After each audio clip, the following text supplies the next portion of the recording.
Hi, hope you're doing well today. Thanks for spending a few minutes with me. We're looking ahead in the Schlossberg exercises. And the next ones are pretty much the same techniques. These are skills that we all want to be developing, basic skills, sound production. So, as I've said before, I want you to always think of a drill or an exercise or a technical study as a musical expression of some kind. And here in these exercises, we have some very simple gestures, simply changing range. So number 27, I'll go ahead and play it for you.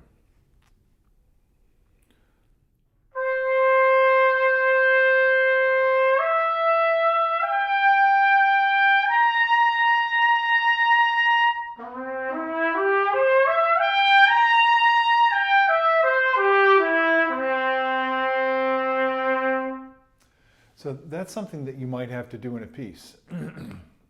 It makes me think a little bit of the open intervals in Copland's Fanfare for the Common Man. I think I did a video on that, as a matter of fact. And if I didn't, maybe I should. Anyway, we look at this kind of in exercise, this kind of a drill, and we think, well, it goes high, it goes low. Like, what am I supposed to do with that? So when you see an ascending line brings a sense of energy to it. If we go, oh, when we go up that line, we're creating a gesture. And that's what you're trying to play. Now, of course, on the trumpet, we have these little, buttons we're pushing up and down. And we have the feeling of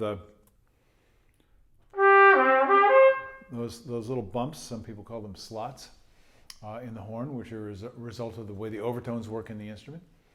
And that's great, but keep the musical idea in the forefront of your mind. So I'm going to give you a couple things to try. And anything that I mentioned on these videos should be, it should be something that's a stimulus to your own creativity. In other words, go crazy. Figure out what you can do that makes your practice more interesting. So here's one. We'll try some alternate fingerings.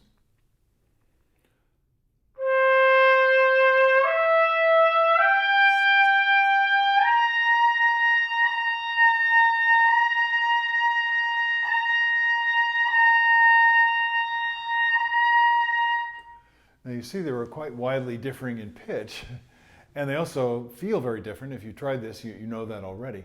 So what does this do? It keeps you blowing straight through the note and sustaining it, even trying not to react to those strange things that you're hearing and feeling when you change the alternate fingering. Just an idea, something fun that you can do. What I like to practice on this, and it will also be a big part of the of other exercises as well, is when I get to the top of the staff, now I'm kind of at the beginning of the upper register. So to go higher, I shouldn't feel like I have to force. I want to, like a great tenor, for example, I want to be able to float that note and not to squeeze it or to push it. And you can hear a great singer when they do that. You're going to hear them when they've got the note and they know they've got that high C, and they just lean on it. I recommend go on YouTube and hear Nikolai Gedda doing some of his upper register stuff. I think he goes all the way up to a G above C. Pretty amazing, pretty amazing voice. What can I say? So we're trying to emulate that when we practice, and that means it shouldn't feel forced. It shouldn't sound, strained. It needs to be kept open, and that's the main thing you can work on in this exercise. My advice would be, don't play higher than you can play with the full quality of your sound. If you do, you're just irritating people and you're putting strain on yourself, and you don't need to do that. So what I do is I take my time. So I'm going to play the exercise again. I guess I'll take it down a step. It goes down to the next pitch level. So let's do that.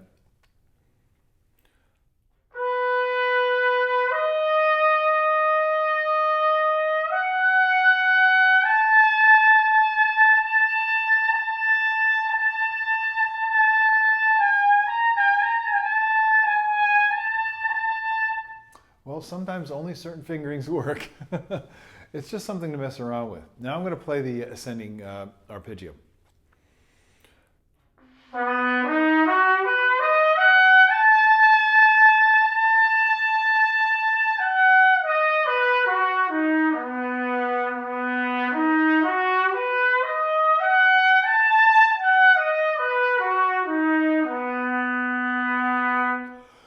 You see how I'm feeling it in time? That's something that I always do. I find it very, very helpful.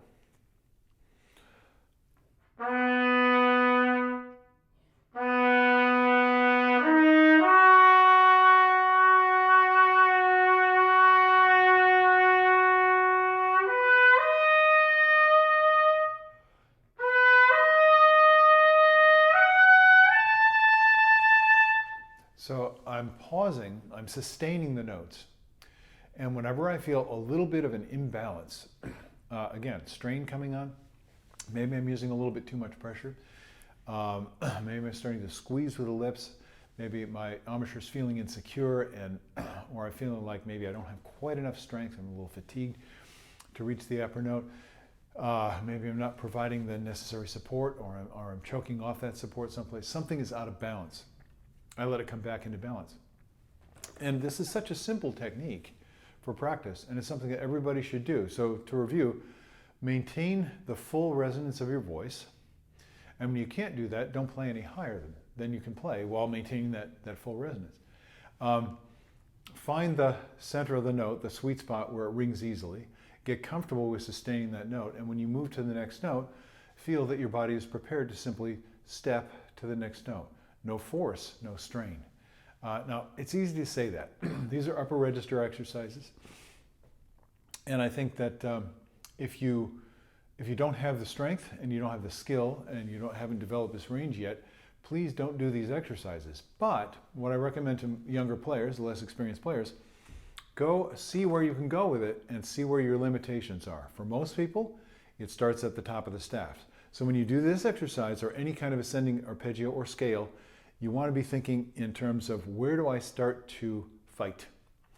And then as soon as you notice that, sustain the note, let the air go freely, and see if you can rebalance the system. If you can't rebalance yourself, take the horn off your face, relax, get yourself back in a happy frame of mind if you have somehow left that state, and visualize what it is that you want, the beauty of the sound, the sense of carrying the sound of playing in a large space, whatever helps you to feel free, and then go ahead and try it again.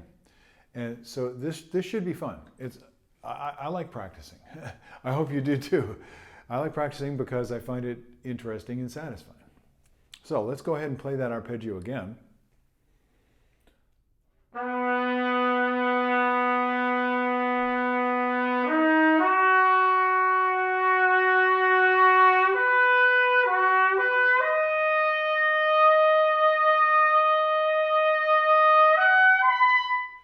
So I'm getting a little bit out of balance. I'm giving myself time to get back in balance. I hope you understand this by your own experience, because when you do, you're really going to be improving your playing. Now let's add another little wrinkle here, a variation, and I do this very, very often with almost everything that I play. If something is tongued in whatever manner, I slur it. If something is slurred, I tongue it.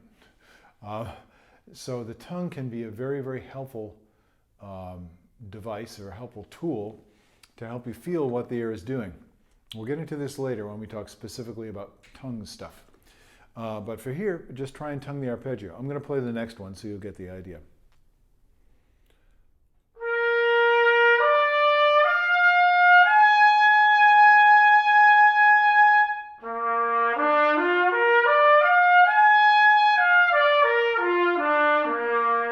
Now tongued.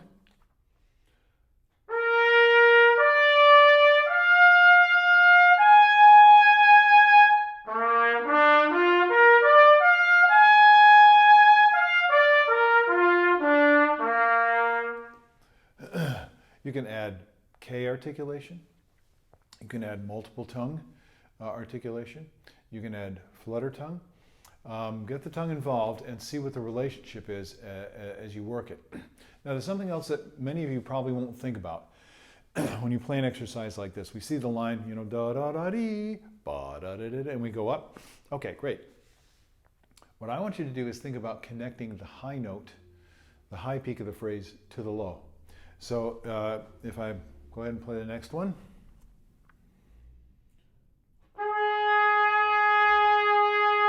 Okay, I'm starting to push a little bit, not concentrating. Oh.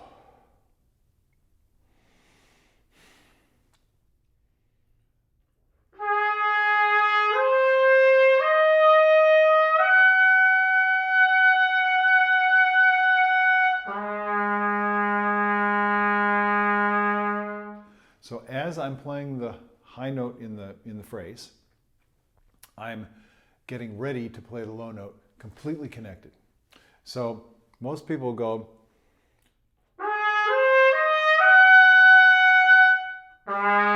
and there's nothing wrong with doing that. That's a different way of doing it. But even if you separate the notes,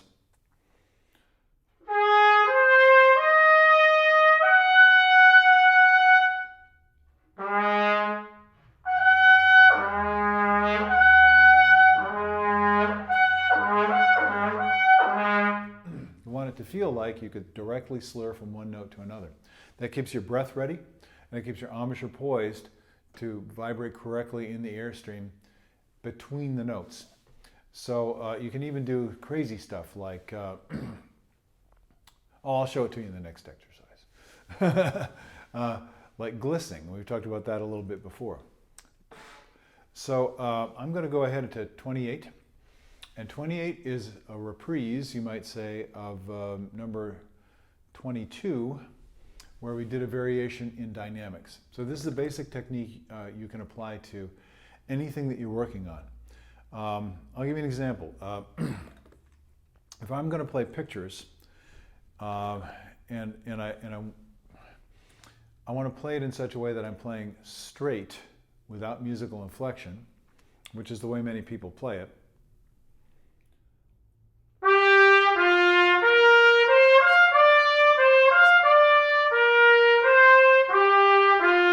So all the notes are very, very straight. I don't find that has a lot of the kind of character that I want. It's a little bit demanding. It's a little bit insistent, you know, for the character of this. This should feel more buoyant. So what I'm working on is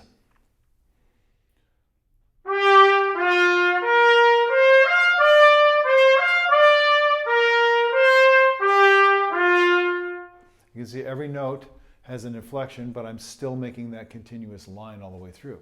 So when we look at number 28, this is just an example of an exercise that you can practice that. So we're going to do that kind of inflection in the tone.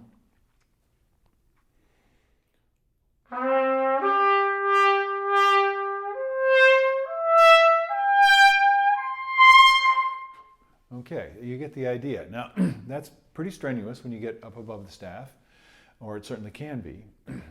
But if you take your time with it, you'll find a lot of benefit from doing this.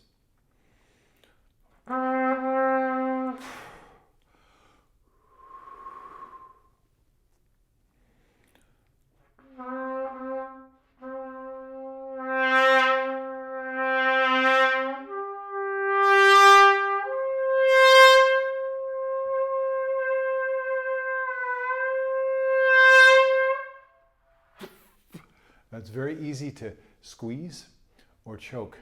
So as you're doing this, this is why I'm doing the slur between the notes at the softest dynamic. I'm sorry, I didn't demonstrate that very well to you.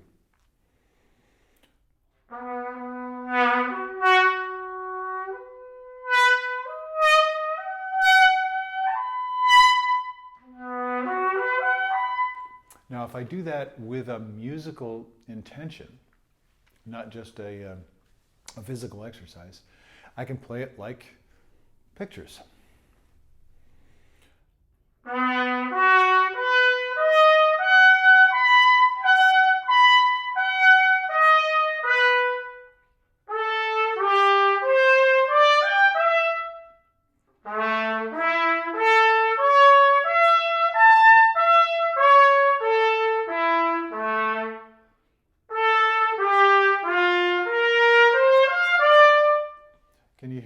the bounce, the lilt as I'm playing. That's what you want to go for. Now, if that's too difficult, do it in a comfortable range, comfortable dynamic, and do it with your voice first. And record yourself and listen to it. This inflection of the note, giving the note some shape, is a hugely important and very fun, musically expressive device. Sometimes we do that, and sometimes we don't. But in the classical orchestra, especially, this is very, very useful. If all you're doing is playing, octaves and fifths, for example, in a Beethoven symphony, then you need to be listening for that precise beginning and then shape of the note and the end of the note, and that's something that's fun. It's one of the main ingredients. Okay, that's definitely enough stuff for today, and I hope you will join me later on. The main thing is, if you pick up a new idea here, or you're reminded of an old idea, and you realize, oh, I haven't worked on that for a while, go ahead and try it in your practice. And I strongly recommend that you apply these things to whatever music that you're working on, and find the patterns, the simple patterns that are there, which is basically where these exercises derive from. I'll let you go and get back to work. I hope you have a great day, and please join me later. Bye-bye.